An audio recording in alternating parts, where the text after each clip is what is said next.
말씀인 사무엘하 3장 1절입니다. 사울의 집과 다윗의 집 사이에 전쟁이 오래매 다윗은 점점 강하여 가고 사울의 집은 점점 약하여 가니라. 사울 왕이 죽었습니다. 다윗은 자신을 죽이고자 쫓아오던 사울 왕이 죽었음에도 불구하고 기뻐하기는커녕 슬퍼하며 애가를 지어 불렀습니다. 이제 다윗은 유다의 왕이 되었고 사울의 아들 이스보셋은 이스라엘의 왕이 되었습니다. 이 두 왕국 간의 전쟁이 계속되었는데요. 점점 강하여지자라는 제목으로 말씀이 주는 교훈을 함께 나누겠습니다. 사울의 아들 이스보셋이 이스라엘의 왕이 될 때 그의 나이가 40세였습니다. 그리고 2해 동안 왕위에 있었는데 그때 유다의 왕이 된 다윗과 계속해서 전쟁을 이어갔다고 합니다. 아버지 사울 왕이 다윗을 축복하며 떠나갔다 하더라도 결국 떠난 사울의 빈자리와 그 남겨진 자들은 자신들이 지금껏 누려왔던 것들을 지켜야 하고 그 힘을 계속해서 유지하고자 하는 욕망이 있었기 때문에 이스보셋으로 왕을 삼고 그들의 위협이 된다고 여겨지는 다윗의 나라와 전쟁을 치르기를 주저하지 않았던 것입니다. 하지만 그 치열한 전쟁 가운데서도 극명하게 대비되는 모습이 나타났는데요. 그것은 바로 사울의 집은 점점 약하여져 가고 다윗의 집은 점점 강하여져 갔다는 것입니다. 이것은 단순히 인기를 말하는 것이 아닙니다. 죽은 사울 왕을 대체한 이스보셋보다 다윗이 더 인기가 많음은 당연한 일이듯이 다윗의 인기는 날로 뜨거워지고 사울의 집의 인기는 날로 식어갔다는 것이 아닙니다.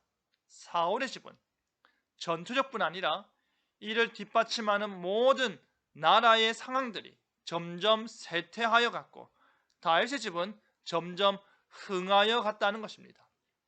사울 왕이 죽은 후 사울의 가문의 말로가 어떠한지를 이 한 구절로 분명하게 정리하고 있는 것입니다. 이스라엘의 초대 왕의 가문이었음에도 불구하고 이와 같은 초라한 결말을 가질 수밖에 없는 이유는 여호와의 영이 사울과 그의 가문과 더 이상 함께하지 않기 때문입니다. 여호와의 영이 그들에게서 떠났기 때문입니다. 반대로 도망자에서 왕이 된 다윗은 여호와의 영이 그와 함께하기 때문에 도망자의 삶의 종집으로 찍고 왕으로서 하나님께서 그에게 맡기신 하나님의 백성들을 통치하기 시작한 것입니다. 다윗의 지난 비참했던 모든 날들은 더 이상 그의 모습에서 찾아볼 수가 없습니다. 살기 위해 도망쳐야 했고 살기 위해 적국으로 몸을 숨겨야 했고 살아남기 위해 침을 흘리며 정신이 나간 사람처럼 행동해야 했습니다. 그처럼 비참하고 굴욕적이었던 지난 모습은 이제 그에게 없습니다. 막내 아들의 모습도 없고 양치기의 모습도 없습니다. 그는 이제 유다의 왕의 모습만 있습니다. 하나님의 영이 그와 함께하기 때문입니다.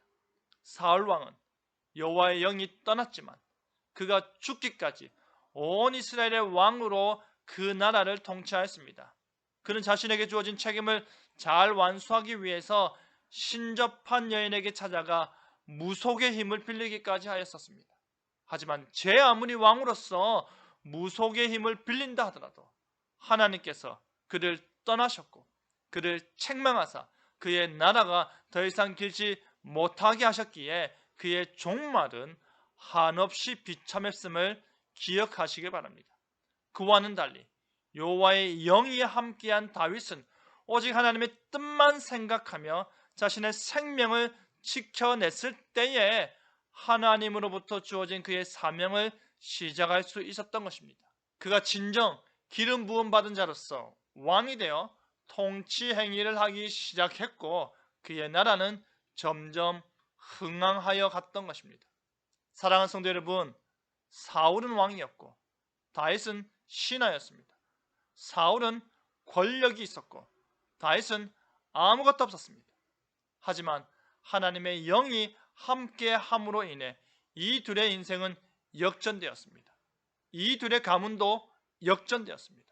하나님이 함께하는 삶이 되길 바랍니다. 하나님의 말씀이 원리가 되고 하나님의 뜻이 삶의 방향이 되는 가정이 되길 바랍니다. 하나님과 함께하는 자신이 되고 가정이 될 때 하나님께서 더더욱 강하게 하실 것입니다. 더더욱 복되게 하실 것입니다.